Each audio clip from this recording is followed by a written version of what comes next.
This is the Business Stuff Podcast. This is where I will share the lessons I've learned from advising thousands of businesses over almost 30 years. Each episode will give you practical insight to allow you to learn from other people's mistakes.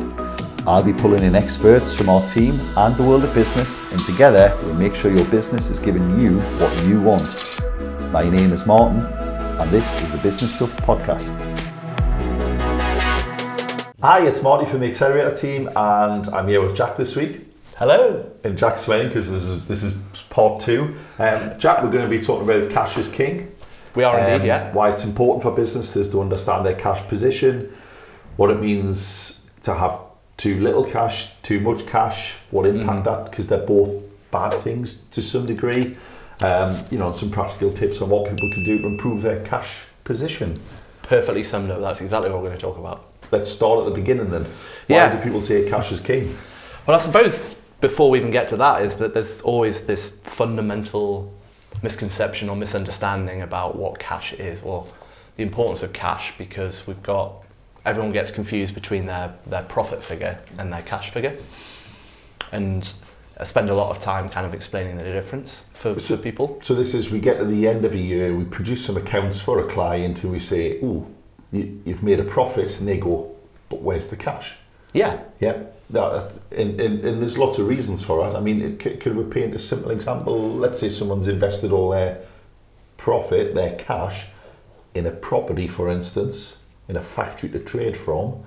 They'll show that they've had a profit, just so happens they've bought an asset with their profit. Yeah. They've still got a tax bill on the profit though, haven't they? Exactly, yeah. But they've got no cash because they've spent all the cash. Exactly. And that's a simple way of explaining why you can have a profit but no cash. Exactly, yeah. So essentially there's always a timing difference between when your profit's recognised.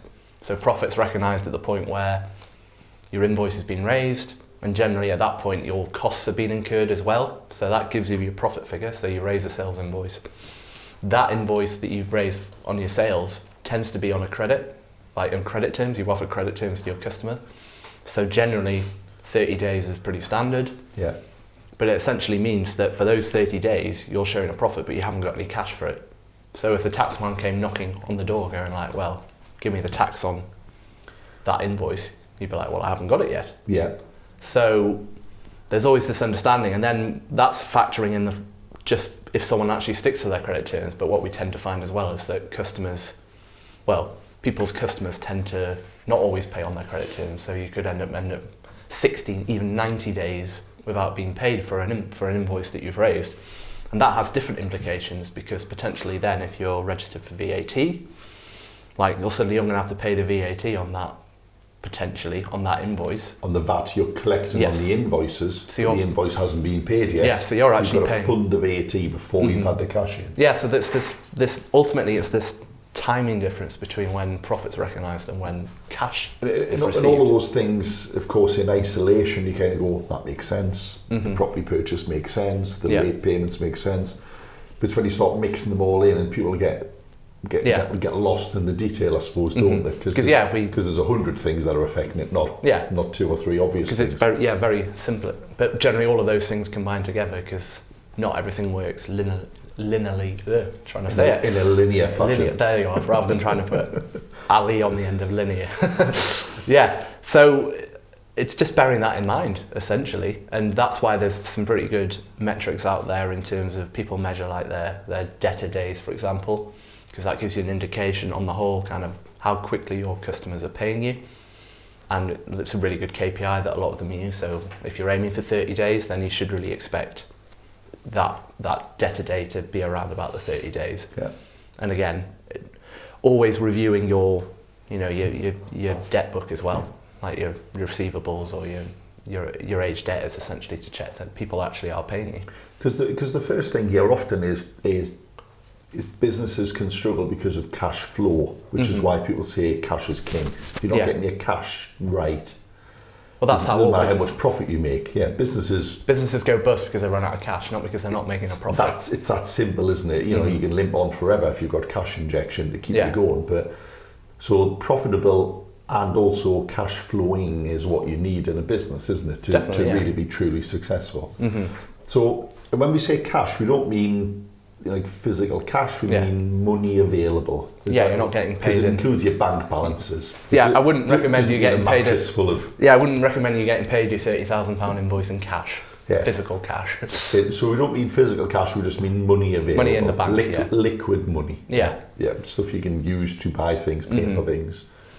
But even then, like I think like a lot of business owners that I've come across still can't fully appreciate that as well, because a lot of business owners run their business from their bank account. So they measure how well they're doing based on what cash is in the bank. So they'll go, oh, brilliant, I've got £100,000 in the bank, fantastic, I'll take some money out. But then you go, well, actually, if you were actually running the business, I'm saying correctly, but it sounds a bit harsh, but if you were running your business more forward-thinkingly, you go, well, actually, I know I've got a VAT bill for £30,000. I know I've got payroll to run, which is another £10,000. The wages come out at the end of the month. Exactly. I've got. There's no guarantee the money owed into you will come in, is there? Exactly. And that's where people run out of cash and you get those crunches. Definitely, yeah. Because they might go, well, I've got 100 grand in the bank today. I know I've got 100 grand going out, but I've also got 200 grand coming in. I'm fine. But if that 200 grand doesn't come in for any reason, then you're not fine. You've actually got no money, have you? Yeah, admittedly, like dealing with larger businesses which have, very process-driven finance teams, like there's a certain amount of reliability you can attach to that, an irritating amount of liability actually, because you're like, I wish they would pay me a week early, but like, no, according to our systems and controls, this will get paid on this date, and you can pretty much guarantee. However, when you're dealing with a lot of smaller businesses where the business owner is also the accountant, the financial controller, the bookkeeper, etc., like you may not necessarily pay on his credit terms. Because large businesses, if you're doing work for most large businesses, they'll say, well, we're going to pay you on 90-day terms, which is horrendous, and that's a separate issue. But you're going to get it in 90 days. At the end of the third month, exactly. Third payroll after or whatever. So we've talked about the difference between profit and cash though, Jack, and what are some tips then to help people improve their cash flow? Yeah. I know we're not allowed to, we'll say it once, but only to say we're not allowed to say it. Do some cash flow planning. We'll assume that's out there. We don't need to talk about it because we say this all the time, and we're probably all sick of it. Yeah. But that is what you need to do. But how, what do you need to do to factor in, I suppose, what's required to do that, and how can we get more money in? Tip number one, and I'm going to shock you here, and we should really be charging for this, because it's going to be that sort of mind-blowing. Revelatory, is it? Yeah. But actually chase your debts. Again, if someone owes you money, ask for it. There's a certain amount of, again, first time I look at someone's financial records, be like, the first thing I look at, go into the debtors, look at the older section and go, well, you've got 25 grand in there.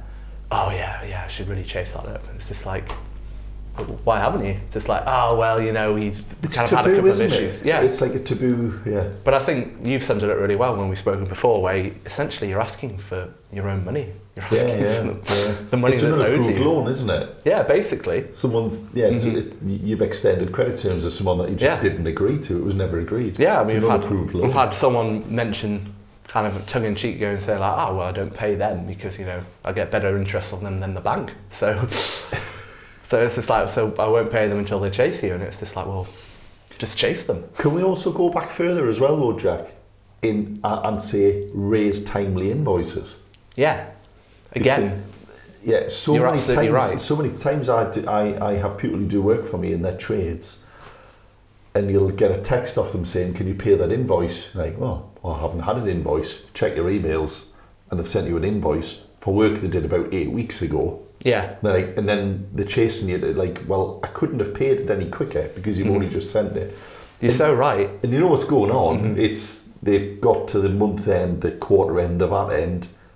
Shit, I need some money in. I better get my invoices out. So I would have paid that 30 days ago if you'd actually just raised it. You're so right, and I've spoken to a lot of one-man bands, and we're talking about time management and stuff. They're like, I've got to go and raise my invoices, and it's as if it's a chore. And I'm like, well, hang on a second. That's just the final step in the job. Yeah, that should be. But that also should be. It shouldn't be something you're putting off. That should be. You should almost be. Do that first. As soon as you finish a job. Let's say they're a tradesman. First thing you do, finish the job, get in your van, bang, press the button, convert that quote into an invoice. Yeah. And that puts the timer on before immediately. you start building up more debt on a job that you're also not going to bill. Yeah, like exactly. Bill every job. Yeah. That puts the timer on immediately, because again, it's not really fair to then immediately chase someone 30 seconds after you've sent the invoice.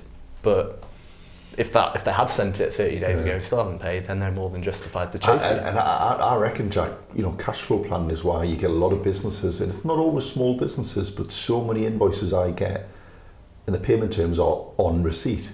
And you think most people, certainly once you're in business, you normally assume there's going to be 30 days payment terms on it. Yeah. And it's never really clarified. Small trades rarely clarify and go, oh, by the way, I'm going to send you an erratic invoice randomly at some point, but on demand, instant payment. Yeah. It's like, no one would go, yeah, that's fine. Yeah, I'll just be waiting for it. Don't worry. Good. The normal then. Yeah, that's what I'm used to. I'll be ready and waiting for it. So yeah, I mean, just most people would normally expect to have some time to pay. Yeah. Even if you say, it's going to, pay the job when it's finished, you still have to give the invoice as soon as you finish the job. It's not fair to expect money that you haven't even asked for. Yeah. But it's just as fair to ask for money you have asked for, I think. Yeah, of course. Yeah. So there's tip number 1 for you. Actually chase it. There's 2, isn't it? Do your bills, chase them. Yeah. Yeah. So let's just assume people are doing that then. And you've raised an invoice and you might think, oh, I haven't got time to chase. You can also most systems now have automatic chasers built in, don't they? Yeah, and you can be sophisticated or as rudimentary as you like. I think we talk about Xero a lot, so we'll use Xero as an example. They've got automated reminders built in. Yeah. So provided you are keeping up with your bookkeeping and making sure you're netting off any income that comes in from invoices against that invoice, then they will continue to chase them at a cadence that you set, even in like sort of a kind of an increased urgency, or kind of basically kind of changing the narrative over the course as it gets longer and longer. Yeah. So you don't have to lift a finger feasibly until, because you can get it, you can send a reminder 2 days before the payment is due. That says, don't forget, this is coming up. It's payable at the end of the month or whatever, end of the week on this date. You can then say, oh, it's been a few days since that's passed. If you've sent in the last day or so, don't worry, ignore this. The week after, you kind of go, well, it's been a week now. Did you forget about this? Yeah. And it's quite easy to set it up. You do it once, then it's done. Yeah. But you touch on an important part there, Jack. You've got to make sure you're keeping your bookkeeping up to date if you're doing that. Yeah, definitely. Because it's polite, it's not impolite to ask for your own money. It's pretty rude to chase someone who has already paid you, though. Yeah, that's a good way of getting their back up. It's a good way of annoying people. Yeah.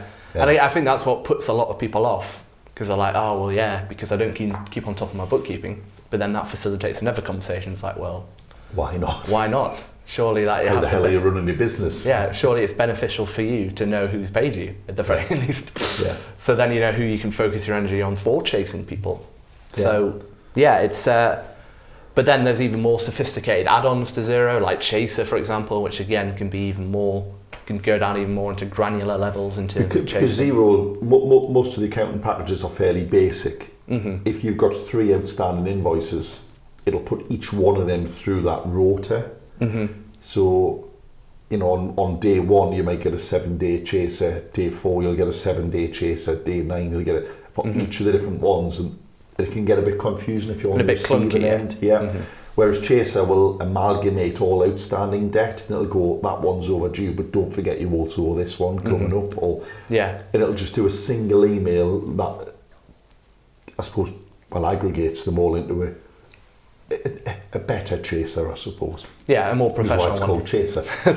But yeah, and I suppose it's horses for courses, because if you're a tradesman just dealing with individuals, you don't necessarily need that you don't need to maintain a statement, really, do you? Because you're very unlikely to have more than one invoice with one person, unless you've got a specific kind of investor that you're dealing with, maybe. Whilst if you're a business owner dealing with other businesses doing B2B stuff, then that's maybe when you need to consider having a more kind of sophisticated chasing system to give that impression of competency. And again, I'm not sure we're necessarily in the right order on what we said we were going to talk about, but it's worth refreshing at this point that ideally when you send a quote, you have your payment terms on. that will make it less surprising when you then raise the invoice when you say and ask for the money when you say. But also on the invoice, there's good statistical data now from people like Xero that show if you have a pay now button on, you will get paid quicker. I can't remember the data now, but I want to say something like 14% faster. That rings a bell. Just by having a pay now button on the invoice. Yeah. Most invoices are now raised digitally. A lot of payments are made digitally. Why not just have a pay now button on? Exactly, yeah. You're totally make it right. easy for people to pay and have multiple payment options. Yeah, I mean, for businesses, for example, that might do like a backs payment or something, and they're going to be like, well, I'm not going to do that now. But then if there is a pay now button, you're like, well, maybe I'll just stick that one on the credit card or the debit card, like, because, you know, it'll take me 30 seconds. Similarly, but mainly aimed at kind of individuals, I'd say, that, again, the tradesman raise an invoice. It's just a hell of a lot easier than, oh, right, okay, so those are his bank details. I'll write his bank details down, put it onto my phone. Oh, I can't do it on my phone because it's over £1,000. So, right, I'm going to have to go onto my laptop now, log on. Oh God, I've lost. Where's my fob? I've lost my fob. Whereas, I use it whereas twice. Apple Pay or Google Pay, I use Apple Pay. I presume Google's the same. Oh, yeah, right. Double click, pay, done. Exactly. Straight away. It takes the admin out of it or the excuse, I would probably say, from your customer to actually pay it. And I know there's an argument that electronic payment will normally have a transaction cost. If you've got Stripe, it'll take 1% plus 30 pence or 2%. And I get all of those things. But also if you're struggling for cash flow, most people would take 98% of the money 2 weeks earlier. Yeah, and just that's more useful to them. How do you value your time? Like, could you be spending your time that 2% charge could that be put to better use? It was a couple of quid that was worth not having to chase them, wasn't it? Yeah, exactly. Yeah, totally. So, I suppose, is it worth mentioning why all of a sudden everyone's offering like Klarna and all that kind of stuff now? I mean, it's like it's all over now, isn't it? Yeah, no, it's. But it's not a new thing. You know, I mentioned DFS have always had a buy now, pay later kind of thing. Yeah, it used to be on big stuff like sofas, as you said. Which it's now on anything. Yeah, it is. It's like, nuts, isn't it? Yeah, I mean, I can't remember what I was buying, but it was like, it wasn't expensive, like 5-10 quid, and it's like, oh, do you want to use Klarna or like the PayPal equivalent or ClearPay, which I think is like a US version. It's just like interesting. I mean, I don't need to use it, but again, it's just like, it's drawing people in terms of like, well, I've normally wait till payday to pay this, but actually now I can do this. So it's a very useful way for businesses to get Wonga on tap, isn't it? Yeah, essentially. Pre-agreed, prepaid, Wonga on tap kind of, Yeah, flexible credit, essentially. Which again, I'm sure has its issues, but if you're the retailer, it means you just can get your money. Definitely. I'm not sure Klarna works exactly the same way as this, but a lot of these things, the retailer gets their money straight away and the lender takes the risk. And then gets the reward of charging more interest, etc. Yeah, so they get I suppose it's double bubble, they get the interest from the customer if that's chargeable, but then also there's a pretty hefty finance cost for the business as well, for the admin of it and the risk. So again, if you're willing to do it, it's really worthwhile, because you're right, you get the money as quick as you would do if they checked out normally, like on an online account. Yeah. So it makes logical sense. And and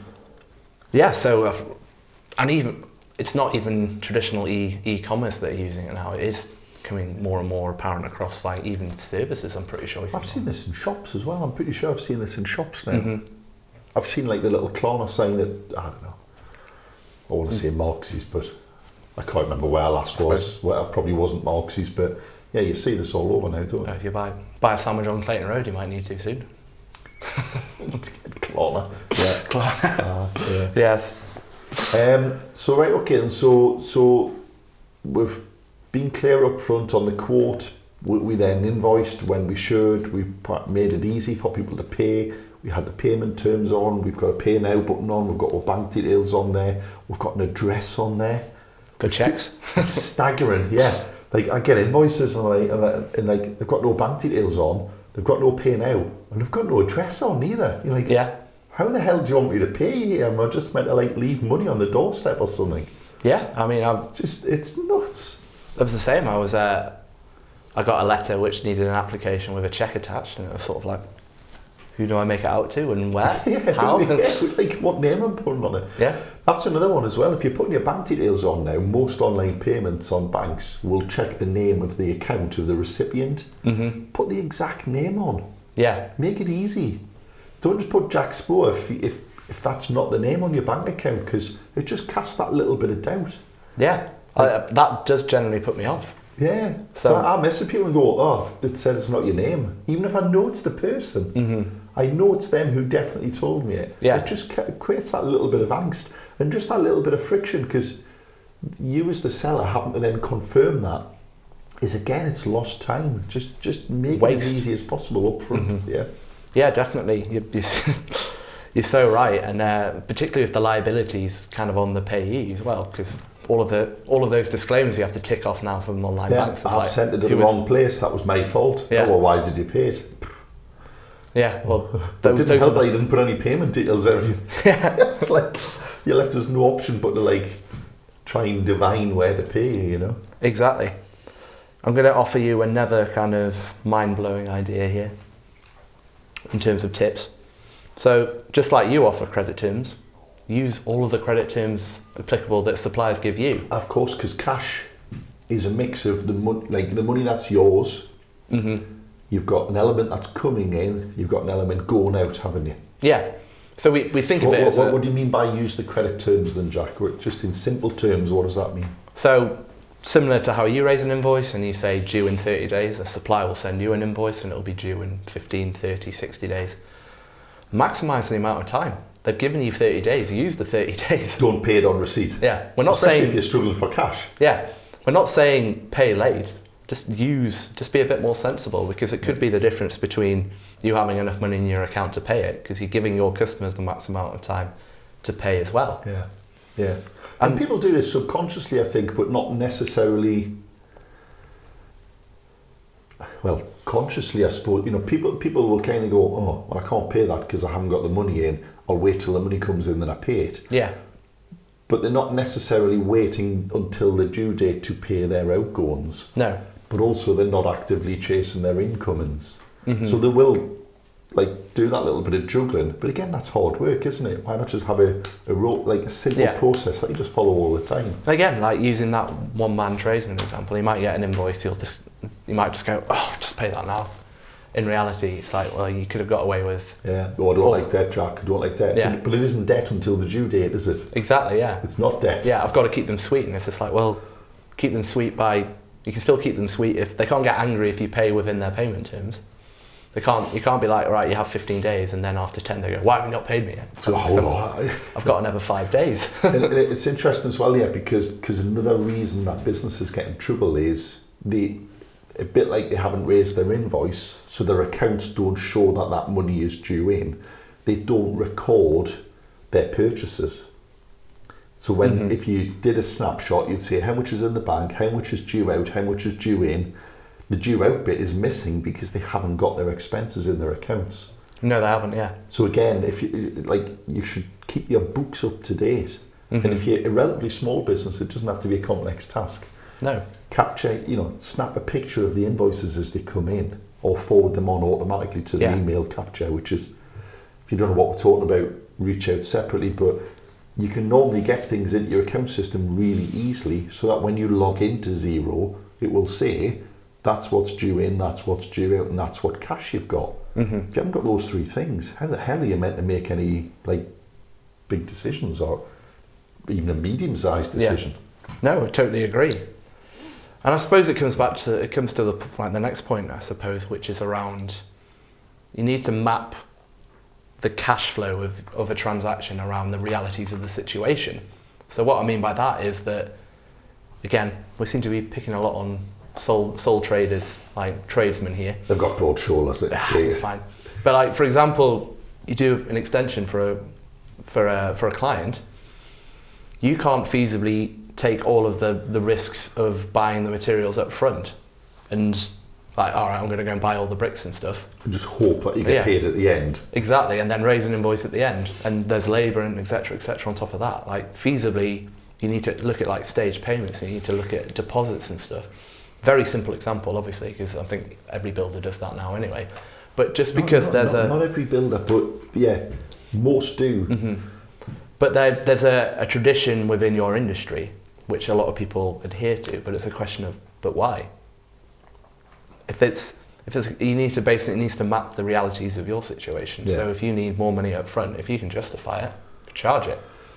And demonstrate why. It can't just be, I'm a bit tight, do you mind paying up front? That won't go down well. Yeah, that set the alarm bells off. Oh, this guy's about to go first. That'll have, rogue traders, alarm bells ringing straight away. But if you say, well, of this job, a third of it is labour, a third of it is, mine, and a third of it's materials. Well, I'm going to want the materials before as I get the materials, I need the money for them straight away. Exactly, yeah. And then I'll be paying the lads and taking my cut. I'll need that as we do the job. Exactly, yeah. So if you're doing anything over a couple of weeks, I would expect to be asked for payment. Yeah. If it's like you're in and out in a couple of days, it's probably not the same issue, but certainly anything that goes over any kind of time. Yeah, so if it relates to anything other than your time personally, I would say you'd be looking at making some kind of deposit. Yeah. And funny enough, that's why the success of a lot of e-commerce businesses is because they get all the money up front. Get paid, and they haven't even bought the thing. Exactly. Especially with drop shipping, you haven't even paid for the thing that you've got to ship. Yeah. Exactly. So you can't fail, can you? Yeah. So you can. You can still spend money you haven't got. But is this going to turn into some kind of drop shipping tutorial now or something? Yes. How to guarantee build extensions via drop shipping somehow. Yeah. Yeah. With 15 minutes a day, you can turn over £3 million just by following these simple tips from the beach. You're going to remember to include the beach, Jack. Otherwise, you're not selling the dream. Oh yeah, of course. Right. So okay. So we've covered a whole load of different things there, and I'm sure there'll be at least one thing there that almost everyone watching won't be doing. So hopefully we've helped everybody there. I suspect though some people won't be doing most of those things that we've talked about. Is there anything else that we talked about, Jack? We didn't talk about too much cash, and what do you do once you assume you've got all this working perfectly? Yeah, so there's this idea of what we call free cash flow, which is the state of nirvana, which probably a lot of people... free cash. No, we're not suggesting you rob any banks or anything like that. No, but free cash flow is essentially the cash that's left over after you've got enough cash to cover all of your creditors, basically, all the money that you're due to suppliers and etc. Wages, VAT, all of your tax liabilities, and also the cash that you may need for future growth, so capital expenditure. So I'm thinking about buying a new van, for example. Yeah. If you've got enough cash to cover that, then anything over and above that is called free cash flow. And logically, that's where you look at in terms of this is when we can start to enrich the shareholders, for example, because this cash is not going to be put to any other use. It doesn't have a commercial use within the business. Yes, it's in terms of our current strategic plan, our growth plans, this is not needed. Covered all the bases, we've got all the contingencies all provided for, But then the downside of that is that particularly in kind of small businesses, the business owner is going to be I'm only going to take enough money out to maybe take a pension contribution, bring myself up to my basic rate band, but I don't need anything more than that really. Yeah. So then there's even scenarios where you've got free cash flow beyond what the shareholder even wants to take out or the director shareholder wants to take out. And at that point, that kind of idea of excess cash rears its head, which a lot of people probably going, Jack, I wish, yeah. I wish that was a problem. But it is a problem because bearing in mind, generally a lot of this cash will sit in a current account, for example, just doing nothing, not even accumulating the paltry amount of interest it would in an equivalent savings account. But there's also the fact that even if you did put it in a savings account, it's not really doing a huge amount. So it's a question of what could that excess cash be doing for the benefit of the business to be more useful in terms of generating further growth. There's also the point here though about is it at risk? And Very true. If it's a company, anything the company has is at risk.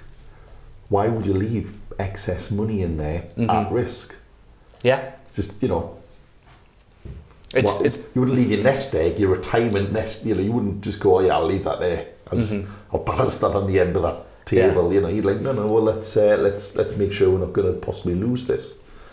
Because whilst, you know, we're talking about here businesses who've made more money than they wanted to take out, which is great, but there is actually a risk of leaving it in, isn't there?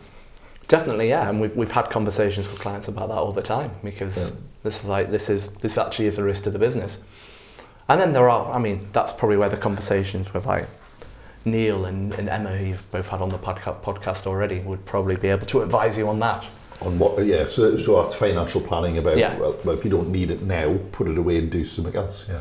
Exactly. Yeah, but yeah, even like on the basic levels in terms of the financial compensation scheme. If you've got anything over. Oh yeah, sorry. So well, you could be subject to fraud as well, of course, couldn't you? Exactly. Yeah. So, but if you're it all goes £85,000, I think if the bank goes down, for instance, yeah. Yeah, so, and you've got £500,000 in there, like you're standing to lose £420,000. Let's go even further into the problems we would like to have. Mm-hmm. If you then are selling your business as well, and this comes up quite a lot. People normally sell businesses that are successful, they're making money, Mm-hmm. and then they go, you know, the purchaser will go, well, what you got then? Oh, well, I've got 2 factories, I've got like a fleet of vans, I've got all that stock, da-da-da. Oh yeah, and then there's that like £2 million of cash. Oh, well, I don't want to buy cash. So Mm-hmm. you have to get that money out. And then you've got to plan how to get the money out In 18 months. in a knee-jerk way Yeah. that will often be more tax expensive Mm-hmm. than had you made, you know, proper plans along the way. And we see that quite a lot as well. Yeah. Because people often, when Emma was on, Emma from the financial planning team, she talked about how a lot of people don't realise that they can already afford to retire. Mm-hmm. So we quite often will be talking to people in their 50s, 60s, saying, all right, I've had an offer. Yeah, that's a lot more than I thought the business was worth. And now also I've got to get all this cash out. Mm-hmm. And sometimes it's a bit annoying because they could have retired probably 10 years earlier. Yeah. And could have just used that money. They didn't need to lead the journey they did, you know. And pay all the tax that they did as well. Now they've got that hump of getting all that money out that, Mm-hmm. you know, I mean, it's like I say, it's a first world problem. I was just about to say that, the first world of all first Yeah, world but problems. also you could have done something different with it. Yeah. Or you could have just retired earlier, Mm-hmm. which is the like I say, the far end of that exaggerated scenario. But it actually happens a hell of a lot more than people think. Yeah. Or because they put a pay now button on their invoice track. There you are. Yeah, like, we know what we're talking about. But yeah, so I think that was pretty much where we got to then, was it, Jack? Yeah, I think that is, admittedly, in terms of if you tally them all up, the risks of running out of money far outweigh the ones of having too much money. Yeah. But still, it still offers a risk, and you need to be aware of it. And Yeah. So to answer the question then, is cash king? it is still king. Yeah. There we go. we'll end on there. Yeah.